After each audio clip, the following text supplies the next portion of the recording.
Pernilla Sjöholm first came to global attention as one of the women defrauded in the hit Netflix documentary, The Tindler Swindler. Instead of retreating from the spotlight, she transformed her truly incredible experience into advocacy as a co-founder for IDifier, a digital ID verification platform designed to combat online scams. Pernilla joins us now to talk about a journey that is, simply put, extraordinary. Pernilla, really grateful for your time, and thank you for being here today. Oh, thank you so much for having me here. Why do you suppose your personal journey, which you laid out in this very highly watched Netflix documentary a few years ago, really resonated with so many millions of viewers around the world? And what has the experience for you been like since that came out? I think a lot of people resonate with that. Either they have their own personal story, or they know someone or have a friend of a friend who went through something similar, maybe not to that extent, but it definitely created an echo and discussion around in the world after it was launched. And I think it really highlighted the view that we have on fraud in general, like showing the human aspect of it, that it's not just a number anymore. So for any of our viewers who might be a bit unfamiliar, tell me a bit about what your experience was that led you to take action in such a notable way with IDifier. Well, for me, I was part of a very high-profile romance scam. So instead of trying to stay and just be a victim, it really fueled me to try and do something about it. It wasn't just about him or his fraud partners. It sort of become of the bigger problem. And when I was starting doing a lot of speeches around in the world, and especially when I started doing the ones for school classes, for example, with these kids who are 13, 14 years old, who asked me a lot of questions, I got to ask them a question back, and it was, how many of you are interacting with strangers online? And all of a sudden, you can see 95% of the class raising their hands, and that really scared me a lot. Is this the future that we are looking at today? And we're looking at it, a lot of teenagers are more online. We are more, in generally, digitally interacted, and especially after COVID, much more to another extent than we were before. But looking back on the hindsight of my own story, I started to see, well, what type of tools do we actually have to have an identity verification for peer-to-peer? It have existed for a very long time from company to consumer, but not between us human, where we can actually check if someone is who they claim to be, or if they're actually a deep fake and created with AI today, of even interacting with a robot. It's very hard to fake the voice cloning, and especially even video meetings today. So the technology, even the development of artificial intelligence since the Tindler Swindler first came out, it's just evolved so rapidly on seemingly a week-to-week basis. What does IDifier look like from the user end, and how have you been able to empower it along with your co-founder in a way that is truly peer-to-peer, so that information is exchanged between people? Well, the highest level you can do it is on a gold level, and there you scan your passport and your NFC chip in it, and it collects data, and we do a liveness check that it matches the information that you have in your passport. But you decide what you want to share, and everything is very safely stored and very safely encrypted. So it's not like you have to share all that information with someone. You click in the boxes. So example, if I want to go on a date with someone, maybe I don't want to share my entire information.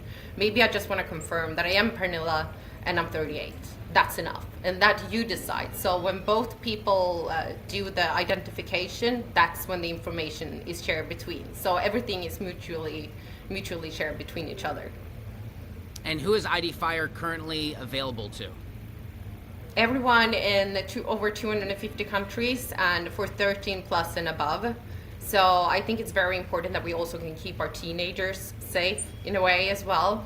If they are online, we want to make sure that they are interacting with someone that they're actually sitting and playing a video game with, for example, and not an older adult. So I think it's very crucial to have this type of service to protect our teenagers out there.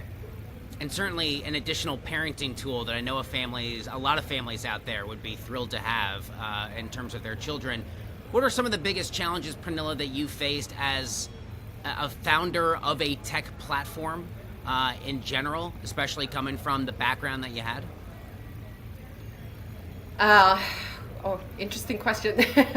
No, but I think it's very important for parents to have that type of control, and I think as well, like even giving the control back to an older generation as well.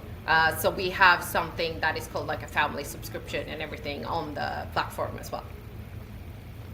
And what was it like to build this out as a tech platform? I'd imagine getting into something like this, you probably have, like any founder, some good sense of what it's going to be, and then I'm sure along the way there are additional hoops to jump through and regulations and things to consider maybe you hadn't planned. But as a tech founder, it's a pretty cool development and a really useful tool.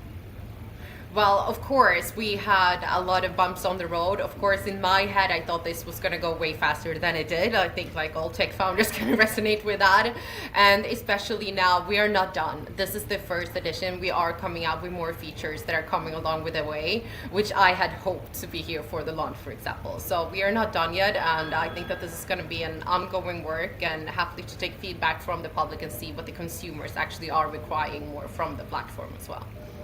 Pernilla, given your background here, I'm sure you're aware that, as we said already in the conversation, artificial intelligence continues to develop. We're in a new age of agentic AI, tech that essentially thinks and acts on its own, and that further emboldens the bad actors out there, right? They are also using the tools to do their nefarious and follow through on their nefarious goals. How do you hope that IDifier can help stay ahead of those trends? Well, I think that this is the way that we can give the tool to the consumer. It's very hard for us to protect ourselves and slow that process down. I think we can definitely see that on the numbers of scam that are increasing. Just in the US, it increased with 33%. So we landed at a 16.6 billion in fraud cases, according to FBI from 2023 to 2024. And I can just see where the technology is today and where it's heading. If we're gonna fast forward and look into 2026 and see the numbers from 2025, I think we're gonna see a high increase of that. So I think we also need to see that this is the type of tools that we need. We need to identify ourselves more, because a lot of the cases are involved with fake identities. Pernilla, what is one reality about safety in the digital space that you wish more people knew about?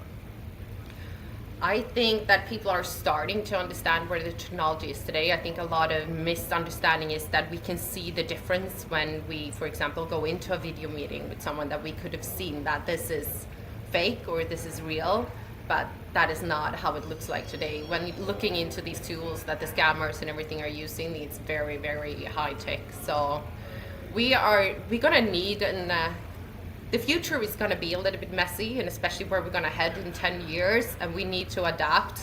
And I think like we are building this, we are a little bit ahead of time, and I think that people definitely will see the usage of it within the next 1 to 2 years. I think this is going to be a necessity for everyone to have in their device in 2 years.